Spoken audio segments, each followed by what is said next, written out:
या मार्कंडेय पुराणातच यांनी कुठून घेतलेत ही श्राद्धनी या भानगडी. एक मदालसा नावाची स्त्री होती. तिने आपल्या पुत्राला शिकवण दिली आणि ते हे सांगतायत बघा. मार्कंडेय पुराणातलंच आहे, तुम्हाला तेच ऐकवतोय. हे 81 पानावरचं थोडं पाहू. मदालसा म्हणाली महाराज, ही मदालसा सल्ला देणारी आहे. ह्या 82 पानावर संक्षिप्त मार्कंडेय पुराण इथं पहा. आता ही काय सल्ला देतीये की जे पितर देवलोकात आहेत आणि जे तिर्य योनीत हे पशुपक्षी पडलेले आहेत आणि जे मनुष्य योनीमध्ये आणि भूतवर्गात स्थित आहेत, भूत बनत आहेत, आणि ते पुण्यात्मा असो वा पापात्मा, जेव्हा भूक तहानेने विव्हळतात तर ते आपल्या कर्मात लागलेला मनुष्य पिंडदान किंवा जलदानाच्या द्वारे त्यांना तृप्त करतो.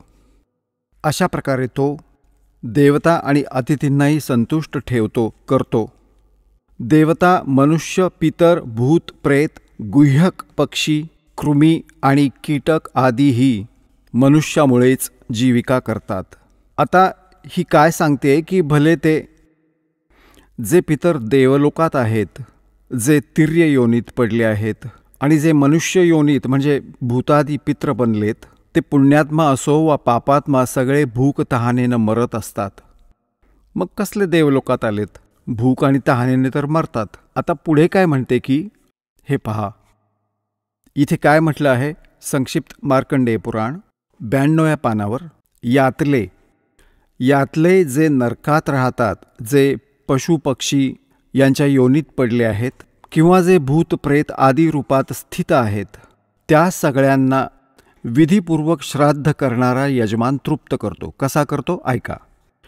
मनुष्य पृथ्वीवर जे अन्न टाकतात त्यामुळे पिशाच्य योनीत पडलेल्या पितरांची तृप्ती होते.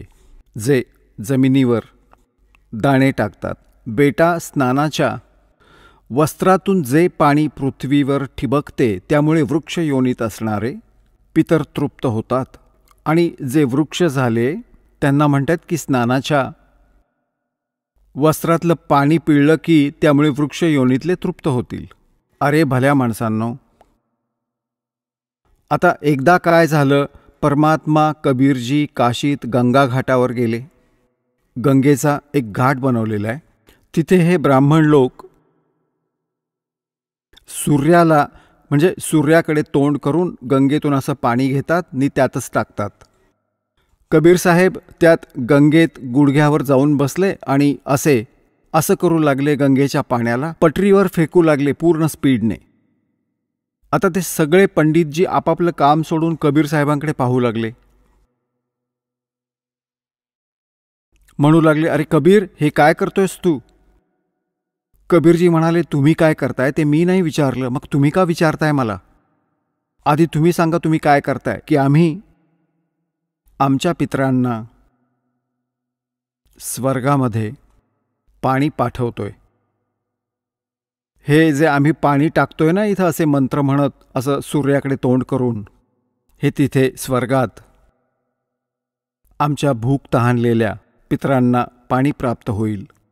परमात्मा म्हणाले, मी एक बाग लावली आपल्या झोपडीच्या समोर आणि मी त्या बागेला असं शिंपडून इथून पाणी देतोय. मग ते म्हणू लागले की अरे वेड्या माणसा, इतक्या दूर कसं जाणार? हे पाणी तर इथंच पडलंय. ते तुझ्या झोपडीच्या समोर जी बाग लावली आहेस तिला कसं पाणी मिळेल इथून? तर म्हणाले, लाखो किलोमीटर दूर, मैल दूर असणाऱ्या तुमच्या पितरांना स्वर्गात हे पाणी मिळू शकतंय, तर 2 किलोमीटर दूर असलेल्या बागेला पाणी मिळायला काय अडचण आहे?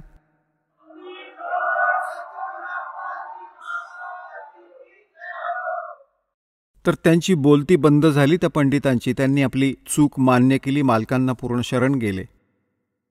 आता पुण्यात्म्यांनो, इथे हीच सिस्टीम आहे बघा. आता पहा, इथे पुढे मार्कंडेय पुराण आपण वाचतोय 92व्या पानावर. त्यामुळे वृक्ष योनीतले पितर तृप्त होतात. अच्छा, वृक्ष तर आहे इतका मोठा, आणि गंगा किनारी कपडा पिळून किती पाणी मिळणार सांगा? तो वृक्ष कसा तृप्त होणार? त्याच्यावर तर बादली भरून पाणी ओतावं लागेल. कसं मूर्ख बनवतायत बघा. स्नानानंतर आपल्या शरीरावरून जे पाण्याचे थेंब या पृथ्वीवर पडतात त्याने त्या पितरांची तृप्ती होते जे देवभावात प्राप्त होतात. पहा यांची अक्कल. म्हणतात स्नानानंतर जे थेंब वगैरे जमिनीवर पडतात ना, ते जे देवता बनले त्यांच्या पितरांची तृप्ती होते. ते कसले देवता बनलेत की इथलं पाणी तिथे त्यांच्यावर उडेल. अरे काय गजब आहे, काय अकलेचे तारे तोडलेत. बघा आता, बघा. स्नानानंतर आपल्या अंगावरून जे पाण्याचे थेंब या पृथ्वीवर पडतात ना, त्यामुळे त्या पितरांची तृप्ती होते जे देवभावाला प्राप्त झालेत, जे देवता बनलेत. आणि पिंडांना उचलल्याने जे पिंड ठेवतात, अन्नाचे कण जमिनीवर पडतात ना, त्याने पशुपक्षींच्या योनीत पडलेल्या पितरांची तृप्ती होते. सांगा. त्या पशुयोनीत त्यांची म्हैस बनून उभी असेल कुणी, आई, काकी, दादी, ताई कुणी. आणि उडालेले ते कण पडलेत जमिनीवर. आणि ती म्हैस तर रोज पाठीभर चारा खाते रोज. एका कणाने काय होणार आहे तिला? काय हा वेडेपणा. बघा कसं मूर्ख बनवलंय.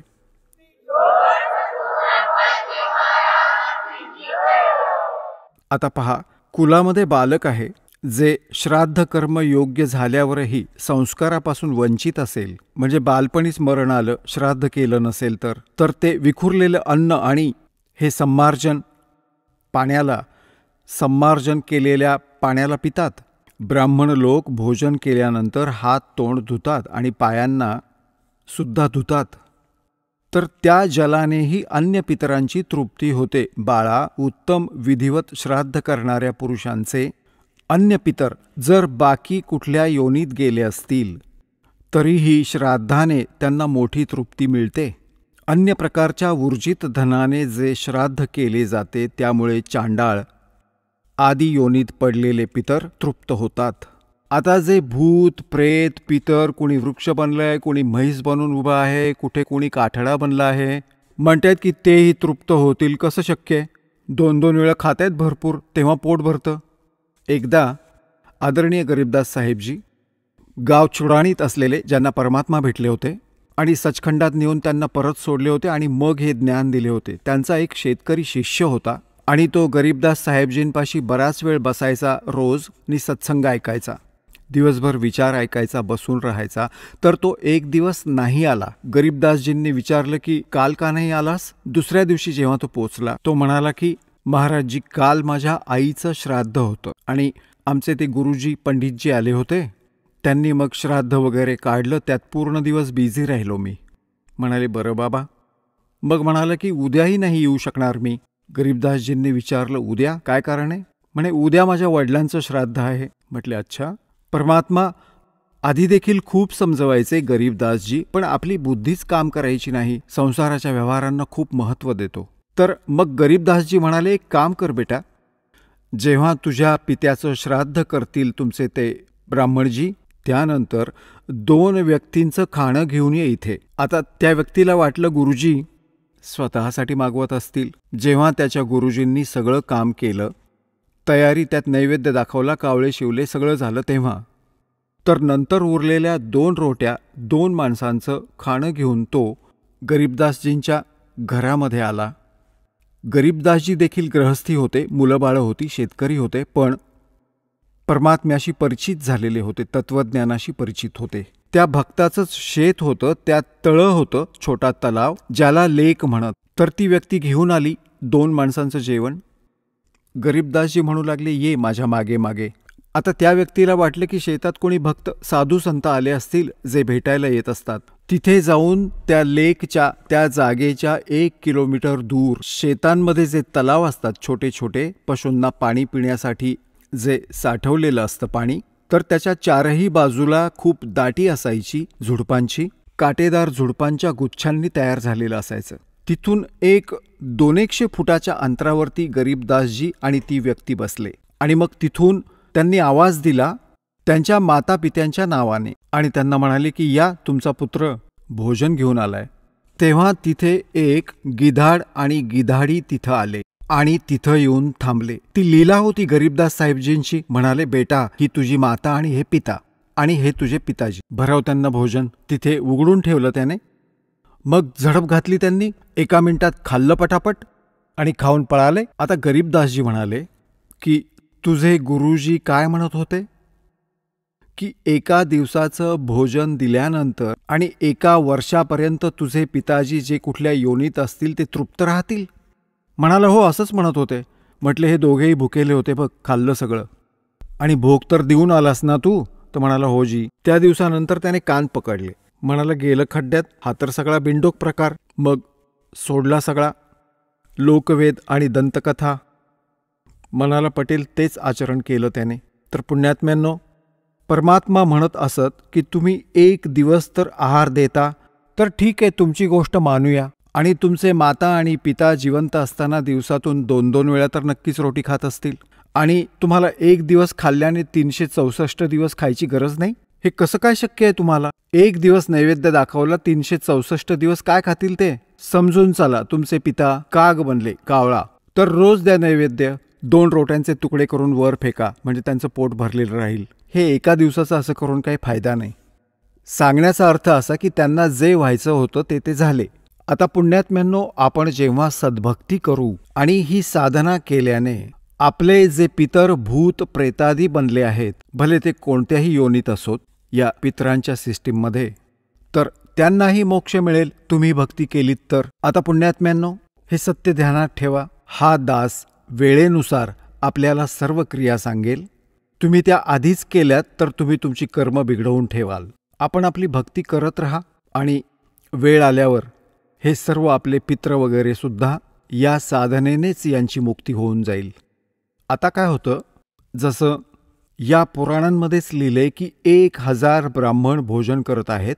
जसं यांनी पितरांची आणि भूतांची श्राद्ध केली, त्यांचा विधी सांगितला आहे. पितरांसाठी भोजन द्या ब्राह्मणांना, तर ते विषम नंबरमध्ये असावेत. जसं 1, 3, 7 म्हणजे 5, 7 असे हवेत आणि बाकी सम नंबर्स असावेत. अशा संख्येत असले पाहिजेत. आणि याच विष्णू पुराणात सांगितलं आहे की 1000 ब्राह्मण मोजून भोजन करत असतील आणि त्यांच्या समोर एक योगी, योगी म्हणजे भक्त, सच्चा भक्त, सत्साधक, सत्साधना करणारा परम अक्षर परमात्म्याचा जो साधक आहे तो वास्तव भक्त योगी असतो. योगी म्हणजे तो नव्हे जो पोटातील पाणी हलवून दाखवतो, आसनं बिसनं करून दाखवतो. नाही, योगी तो नाही. हा तर एक तो आहे आपला, समजा की ते प्राकृतिक चिकित्सक म्हणू शकता. योगी आहे. योगीचा अर्थ आहे भक्त. परमात्म्याला भेटण्याच्या प्रयत्नात जो आहे तो योगी आहे, भक्त म्हणजे सच्चा साधक. हे पहा, श्री विष्णू पुराण गीता प्रेस गोरखपूरहून प्रकाशित आहे. याचे अनुवादक आहेत मुनीलाल गुप्त. हे गीता प्रेस गोरखपूरहून प्रकाशित आहे. हा आहे अध्याय 16 आणि तृतीय अंश आणि पान नंबर 213 वर. इथे म्हटले, हे राजन, श्राद्ध करणाऱ्या पुरुषापासून विश्वदेवगण, पितृगण, मातामह आणि कुटुंबीय सगळे संतुष्ट असतात. हे भूपाल, पितृगणांचा आधार चंद्रमा आहे आणि चंद्रमाचा आधार योग आहे, भक्ती. म्हणून श्राद्धात योगी जनांना नियुक्त करणं अत्युत्तम आहे, म्हणजे सत्साधकाला. हे राजन, जर श्राद्ध भोजी 1,000 म्हणजे 1000 ब्राह्मणांच्या समोर एक योगीही असेल तरी तो यजमानासहित त्या सर्वांचा उद्धार करतो, म्हणजे ब्राह्मणांचाही आणि योगी यांचा, यजमानांचाही, सर्वांचा उद्धार करतो. पितरांचा तर करतोच.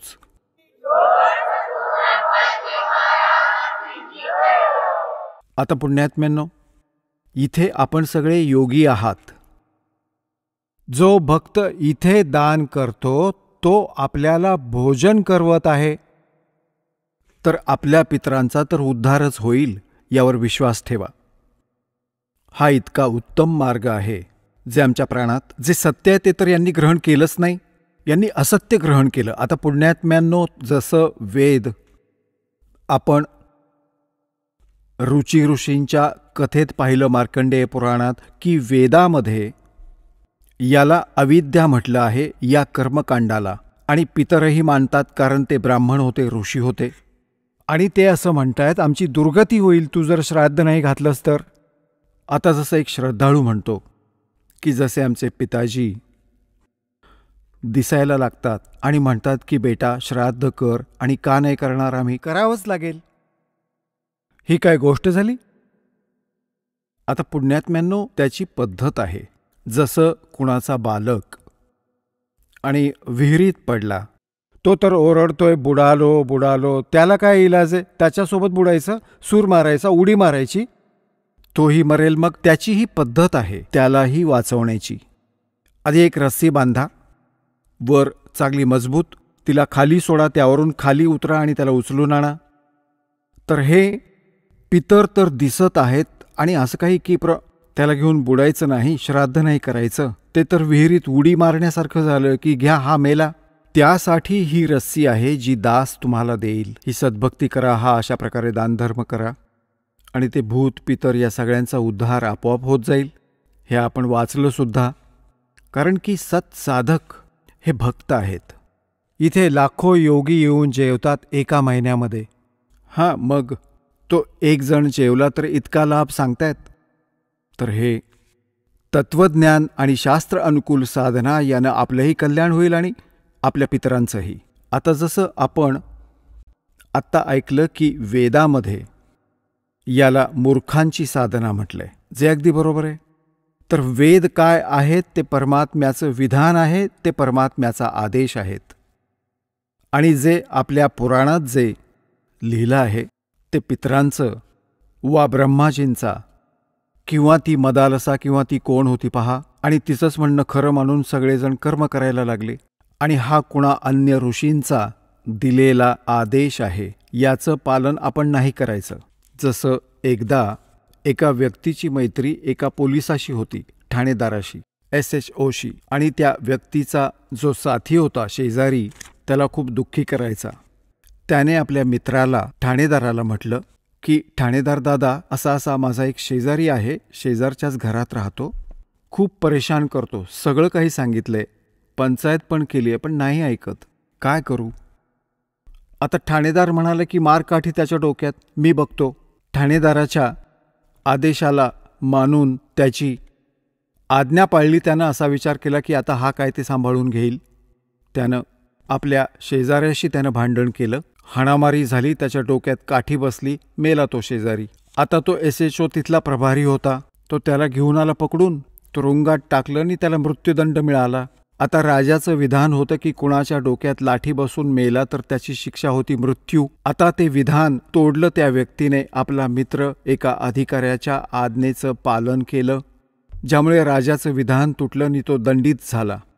अशाच प्रकारे पुराणात जे आदेश लिहिले आहेत, आदेश आहेत, ते ठाणेदाराचे समजा या पुराणात, आणि वेदात संविधान समजा भगवानाचं संविधान असं तोडलं असल्या ठाणेदाराच्या सांगण्यावरून, पुराणात किंवा या नकली धर्मगुरूंच्या सांगण्यावरून, या शास्त्रविरुद्ध साधना सांगणाऱ्या आचार्यांच्या, शंकराचार्यांच्या आदेशांवरून आपण जर क्रिया केल्या तर आपण दंडितच होऊ, आपण पितरच होऊ, म्हणजे मरणाची शिक्षा मरणाचीच मिळेल. तर अशी चूक तर आपण नाही करायची बाबा, आणि करूही नका. एक जीवित उदाहरण दास आपल्याला देत आहे. माझे पूज्य गुरुदेवजी ब्राह्मण वर्णात जन्मले होते. हरियाणामधील जिल्हा भिवानी चरखी दादरीजवळ एक पैतावास गाव आहे, बडा पैतावास. त्या ठिकाणी तिथे ते राहत होते. शेतकऱ्याचं काम करायचे, वर्ण ब्राह्मण. पुण्यात्म्यांनो, ब्राह्मण काही जाती विशेष नाही. दास खूप वेळा सांगतो की बघा, ब्राह्मण चिडेल, पण ब्राह्मणांच्या विषयी सांगतोय नाही.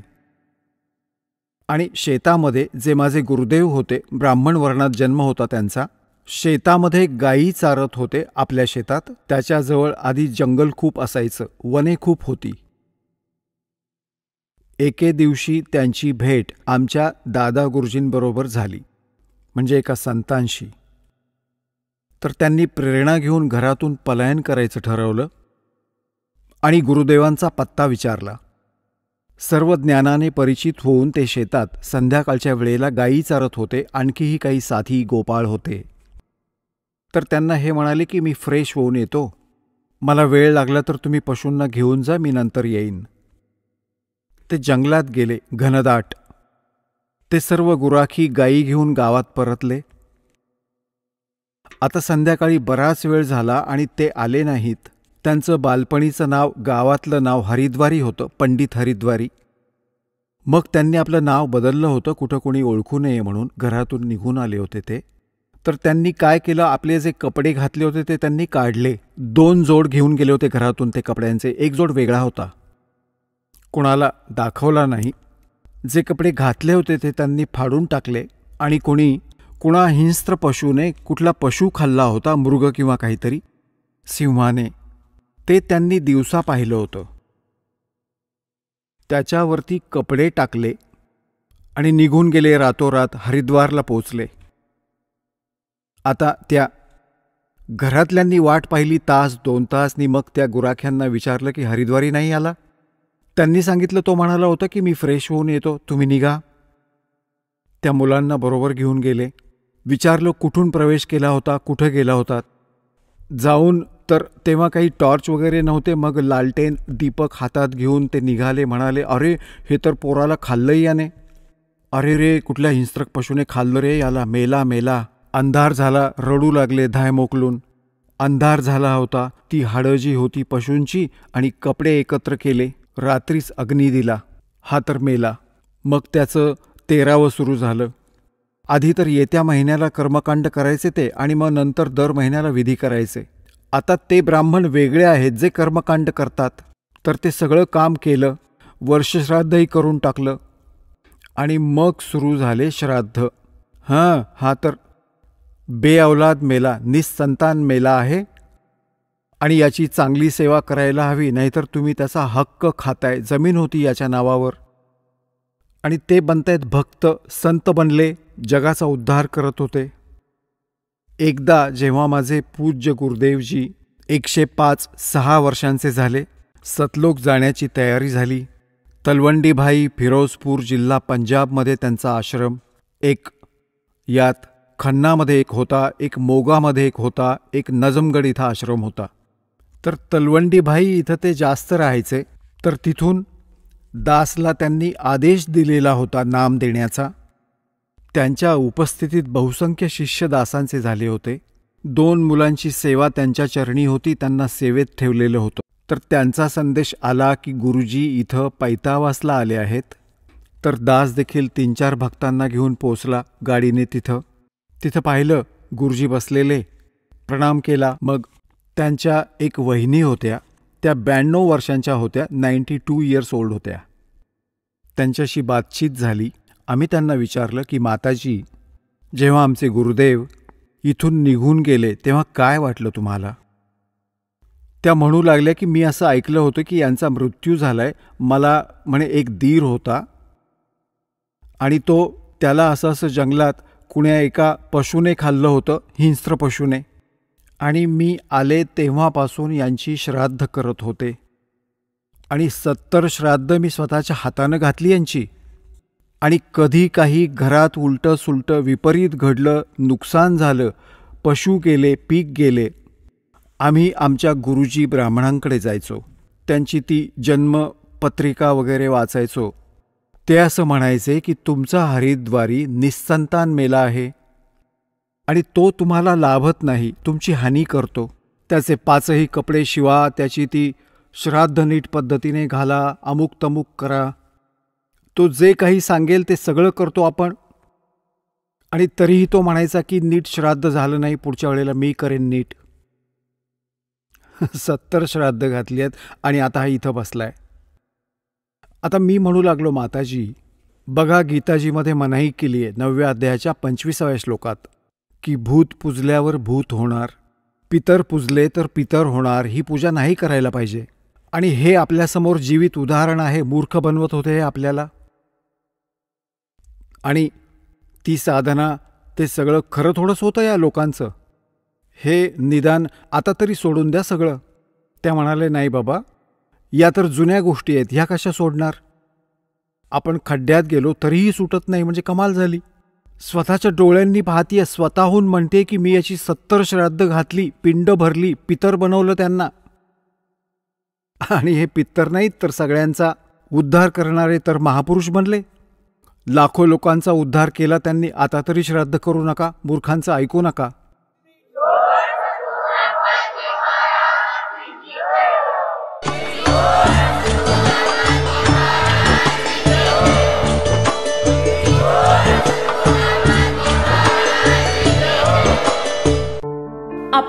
होता जगद्गुरु तत्वदर्शी संत रामपालजी महाराजांचे मंगल प्रवचन।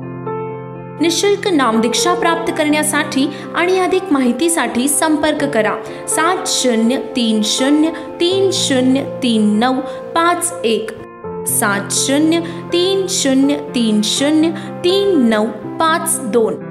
आमची वेबसाईट आहे www.jagadgururampalji.org।